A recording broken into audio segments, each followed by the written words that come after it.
When the nurse wheeled me into the delivery room, I had my phone in the pocket of my robe with one unread message from the notary. I will read it only in 18 hours, already holding my daughter in my arms. And this message will say that my house has been sold. My house where I have never lived a day without happiness. A house that I thought belonged only to me.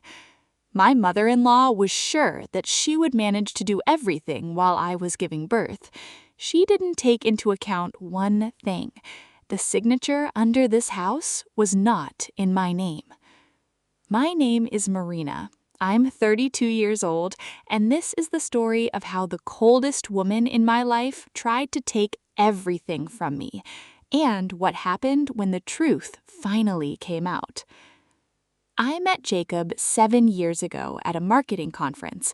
He was just opening his advertising agency, and I was working as a brand manager in a large chain of stores. He seemed to me to be a man without sharp edges, calm, polite, always with a cup of coffee in his hands, and with that special confidence that comes from people who have grown up in affluence. It took me a while to find out about his mother, Barbara, because Jacob spoke about her with restraint, as if weighing every word. Mom is used to controlling everything, he once told me. After her father's death, she was left alone with the business, and since then, it's important for her to feel like she's holding the strings. It sounded almost touching at the time. I couldn't even imagine what that would mean in practice. Barbara owned a chain of 3 pharmacies and a small construction company inherited from her husband. She had money, and she had what is called a voice in any decision of the family, even if it did not concern her. At our first meeting, she smiled gently at me, took my hand, and said, "It's good that Jacob finally has a serious girlfriend. He's so soft. He needs someone practical around." I took that as a compliment. It wasn't until years later that I realized it wasn't about me. It was an announcement that from now on, she would decide what kind of person I should be. We got married 2 years later. A year later, Jacob offered to buy a house outside the city, not an apartment, but a house with a plot, with a veranda, which I had dreamed of since childhood. We had our own money for the initial payment. I saved from bonuses. Artem invested income from the first major client. We took out the mortgage in half, each making half of the payment from his card. The house was registered to Jacob because he had a better credit history. It seemed like a formality to me at the time. We were a family. We had everything in common. I didn't know then that a formality in this family could turn into a weapon. My mother-in-law came to us almost every weekend, ostensibly to help with the arrangement. In fact, she rearranged the furniture without my knowledge, criticized the color of the curtains, and told the neighbors that she advised me to buy this particular plot. I endured it. It seemed to me that a lot could be endured for the family world. The first real bell rang when I got pregnant. The joy of the pregnancy news lasted exactly one evening, until I told my mother-in-law. She listened to me with a face like I'd reported a failed investment. "Well," she said, "I hope you understand that now you have to sacrifice a lot for Jacob and the baby." Furthermore, Barbara began to appear in the house without warning, commenting that I was eating incorrectly, that the house was not ready enough for the baby, that I should have already thought about who would manage the household while I was on maternity leave. Jacob, as usual, remained silent. "Mom's just worried," he said. "Don't pay attention." But I had to pay attention when I started having complications in the 7th month of pregnancy. My blood pressure jumped sharply. The doctors suspected preeclampsia and insisted on additional monitoring. I needed peace, and instead of peace, the mother-in-law appeared in the house with rolls of wallpaper for the nursery, which she would decorate to her liking. It was then, lying in the hospital for preservation, that I made the decision that later saved me. The fact is that my father died shortly before that. He left me a small inheritance, not money, but a piece of land in another region inherited from his own parents. I sold this plot and got a pretty large sum in my hands, almost as much as the rest of the mortgage debt in our house. My father, God rest his soul, was always a careful man. Even during his lifetime, he told me more than once, "Marina, remember, everything that a woman gets through a man can be taken away from her through a man, and no one will touch what belongs to your child." At the time, I didn't understand why he was saying that. I just realized it now.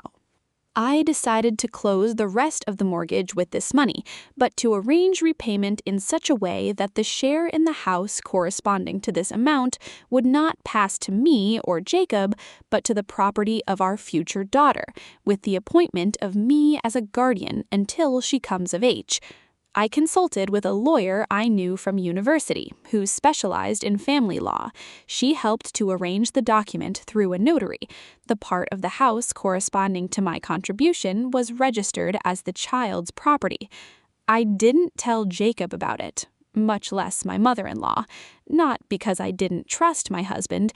I still trusted him back then. Rather, it was something like an instinct inherited from my father, an inner voice that I couldn't stifle. As it turned out, not in vain. The daughter was born prematurely, at the 36th week, by emergency cesarean section, because the pressure jumped again, and the doctors did not take any chances. The birth was difficult. Bleeding started, I was transferred to the intensive care unit, and for the next 2 days I alternately lost consciousness and came to myself under IVs, hardly understanding where I was and what was happening. Jacob was torn between hospital and work these days, and his mother-in-law, as it turned out later, did not waste time in vain. While I was on an IV drip, unable even to hold a phone, Barbara came to our house with a ready-made buyer, an acquaintance of her construction company, a certain Richard, who had been eyeing the site next door for a long time, and having learned from his mother-in-law of the urgent family need, offered to buy our house entirely along with the land, at a price slightly below the market, but quickly and without delay. How she justified this to Jacob I found out later from his own words, uttered with shame. The mother-in-law convinced her son that while Marina is in the hospital and the child is in a coma, you need money for the best doctors, for a private room, for rehabilitation, and that the house is still too big for a family with an infant, and the money earned is enough for a simpler apartment, plus a substantial amount in the account for just in case. Jacob, exhausted, scared, and unable to sleep for the second day, signed a preliminary sale agreement right in the hospital hallway. Barbara took over the organizational issues, that is, the execution of the transaction through a notary whom she herself chose. The same notary who eventually sent me a message, because while preparing the documents, he came across an encumbrance that neither Jacob nor his mother suspected: the share that belongs to our daughter. Imagine the picture. A notary prepares a package of documents for the sale of a house. Everything seems to be clean.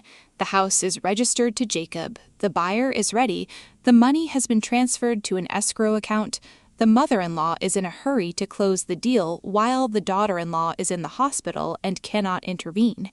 And suddenly, during the final check of the registry, an entry pops up. 15% of the house, equivalent to the remaining amount of the mortgage repaid a year ago, is registered as the property of a minor child with a Marina guardian, that is, by me. It was simply impossible to sell the house without the consent of the guardianship authorities and without my written consent as the legal representative of the child. Legally, the deal was doomed from the very beginning, but no one except the notary and me knew about it yet. I came to my senses on the third day after giving birth. I was finally allowed to hold my daughter, who was tiny with oxygen tubes, but alive and surprisingly calm, as if she already knew that she would protect her mother. Only then did the nurse give me the phone, which had been lying in the bedside table all this time. Dozens of missed calls from Jacob, a few messages from my mother-in-law with phrases like, "Rest, we decide everything ourselves, don't worry about anything," and one message from an unknown number from the notary, asking if I could confirm my consent as a guardian to the sale of the house since part of the property is registered in my daughter's name. I reread this message 3 times before I understood its full meaning. They're selling the house, my house, without a single word from me. My hands were shaking as I dialed the notary's number. The woman on the other end of the line, calm and professional, confirmed, yes, a house purchase and sale transaction is being prepared. The buyer has already made a deposit, the seller is Artem Dmitrievich, and his mother, Barbara, is also present as a trustee on some organizational issues. But the transaction cannot be completed because the share of the minor owner is indicated in the register. "Are you aware of this share?" she asked cautiously, as if already suspecting that something was wrong.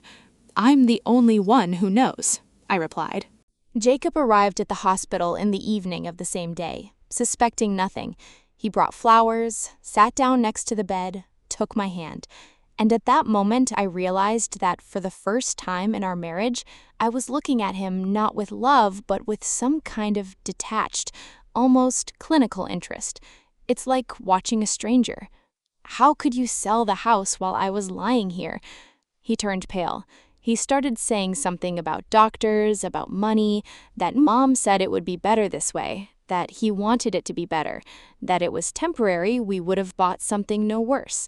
Every word he said sounded like a prepared excuse, and I suddenly realized very clearly that he hadn't even asked me, not once.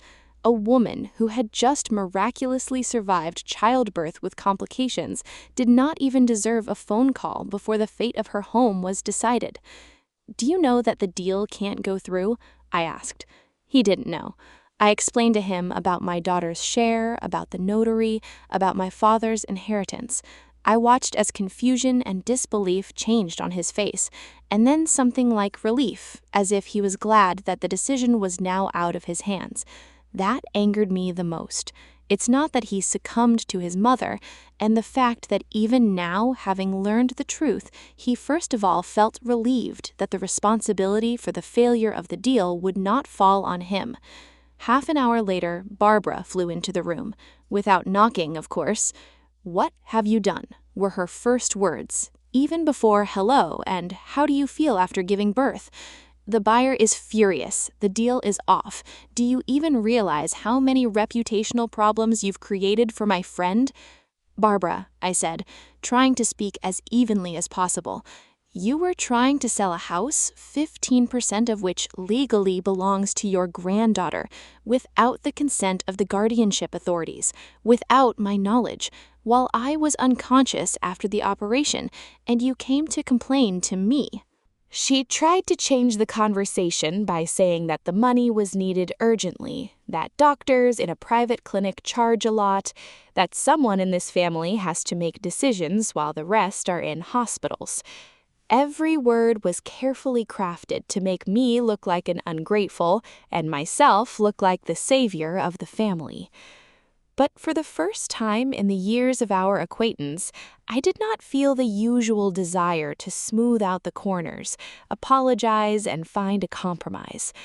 Something in me seemed to click, either the hormones after giving birth or the realization of how close I came to being left without a home, without money, and without a voice in my own life. "You can go now," I said. "I need to feed my daughter."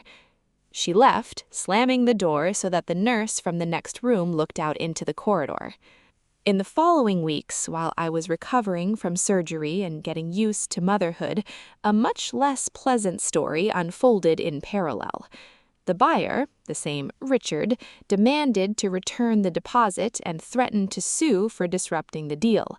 The notary, to her credit, acted strictly according to the law and refused to complete the registration without the consent of the guardianship authorities. And the guardianship authorities, when they found out the details, began their own check. Why would a house with a minor's share be sold without proper permission? Jacob was torn between trying to settle the matter with the customer, making excuses to his mother, and timid attempts to establish a relationship with me. He offered to return everything as it was, said that the house is not going anywhere, that we will forget it like a terrible dream. But I couldn't forget anymore. Not because I don't know how to forgive, but because for the first time in my marriage, I saw clearly that at a critical moment, when I was most vulnerable, my husband chose not to protect me, but to obey his mother. And if it weren't for the caution of my late father, not his words about property that no one will touch, I would have been left without a roof over my head, with a newborn baby in my arms, having learned about it after the fact. I turned to my lawyer friend, the one who helped arrange my daughter's share. We have drawn up an official complaint on my behalf as the legal representative of the child, demanding that the preliminary sale agreement be canceled as concluded in violation of the law. At the same time, I submitted an application for the division of the jointly acquired property, in case our marriage does not survive this story. When Barbara found out about my actions, she tried to come from the other side. She started calling my mother, telling mutual friends that I was a hysterical woman who was fanning a scandal because of a misunderstanding, that the whole family was suffering because of my whims. But the people who really knew me saw the situation differently. When my mother heard the whole story about the hospital, about the deal behind my back, about the fact that I wasn't even asked, for the first time in her life, she told her mother-in-law everything she thought in one long and very direct phone conversation. The denouement came 2 months later at a family council that Barbara herself convened, obviously hoping to pressure me with the whole world by gathering my husband's relatives to collectively convince me that I was overreacting. 7 people gathered: her mother-in-law, her 2 sisters, Jacob's older brother and his wife, Jacob himself. I was seated at the head of the table, apparently to create the illusion that the decision was being made jointly with my participation. Barbara started from afar about the value of family, that in difficult times you need to stick to each other, and then smoothly moved on to the fact that the house is still worth selling, money is needed more now, and Marina is too emotional about everything after giving birth. I let her finish, and then she took out a folder with documents that she had prepared in advance with a lawyer. "Before we continue," I said, "I want everyone here to understand the situation fully, and not in the version you've been told." I spread out on the table a copy of the certificate of ownership indicating the child's share, the conclusion of the guardianship authorities on the illegality of the attempted sale, and finally a document that came as a real shock to everyone, the conclusion on the division of jointly acquired property submitted by me a month earlier. "You tried to sell my daughter's house without the permission of the guardianship authorities," I said, looking directly at my mother-in-law. "It's not an emotional reaction. This is a criminally punishable act, which has already been officially verified. And if anyone present tries to dispose of my child's property again without my consent, the next conversation will not take place at this table, but in the investigator's office." There was silence at the table, which was broken only by the mother-in-law's younger sister, who said softly, "Zena, you said it was just a formality." Barbara tried to object, but Jacob's brother, who had been silent until then, suddenly said, "Mom, that's enough. You dragged us all into this without telling the truth. Marina has every right to be angry." This was the first time during my years in this family that one of my in-laws had sided against my mother-in-law by default. After this conversation, Jacob asked me for a personal conversation, without his mother, without witnesses. We were sitting on the very veranda that I dreamed of since childhood, and for the first time in a long time, he spoke not justifiably, but confessing.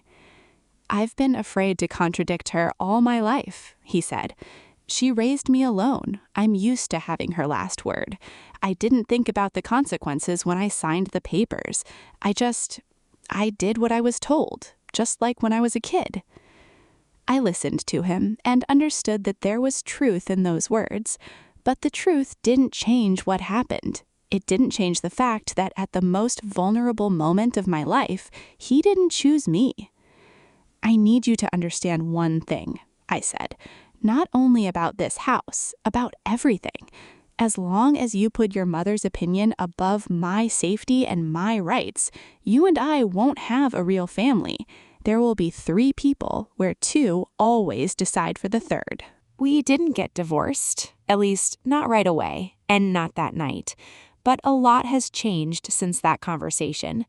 Jacob, for the first time in his life, set boundaries with his mother. He curtailed her visits, refused to discuss family financial decisions with her, and stopped consulting with her in issues that concerned only him and me. It was hard for him. Habits that have been hammered in since childhood don't break in one evening. But he tried, and I saw those efforts. Of course, we didn't sell the house. The transaction was officially canceled. The deposit was returned to the buyer through lawyers. The guardianship authorities closed the check, issuing an official warning to the family. I left my daughter's share of the house as it was, as a reminder to myself and everyone else that my father's caution was much wiser than it seemed at first glance. A year has passed. The daughter we named Vera, and this name took on a whole new meaning for me after this whole story, is growing up as a healthy and surprisingly calm girl, as if she really knew from birth that one day she would protect her mother without even knowing it. Barbara no longer appears in our house without warning. Our relationship remains cool, but emphatically polite. She realized that crossing the line is now more expensive for herself. Sometimes she even calls to ask about her granddaughter sincerely, without subtext, and I try to give her these small chances, because my daughter still needs a grandmother, even if not perfect. Jacob has become a different person, not an ideal one, but a true partner who now consults with me before making decisions about his family. Sometimes I think that this crisis, no matter how painful it was, turned out to be necessary for our marriage. It revealed what had been accumulating under the surface of politeness and compromise for years. And I've become a slightly different woman, the one who no longer endures in silence for the sake of family peace, the one who learned to say no firmly without an apologetic smile, the one who is grateful to her late father for one simple lesson: the protection that you build in advance, calmly and quietly, turns out to be stronger than any beautiful words about trust and family. Sometimes the greatest love is not to lose yourself in other people's desires, but the ability to put your signature in time where it will protect those you love the most, even if at that moment no one around understands why you are doing this. If this story resonated with you, if you recognized your mother-in-law, your own caution, or your own silence which it's time to break, write about it in the comments. And don't forget to subscribe to the Cold Comfort channel. Here, the cold turns into strength.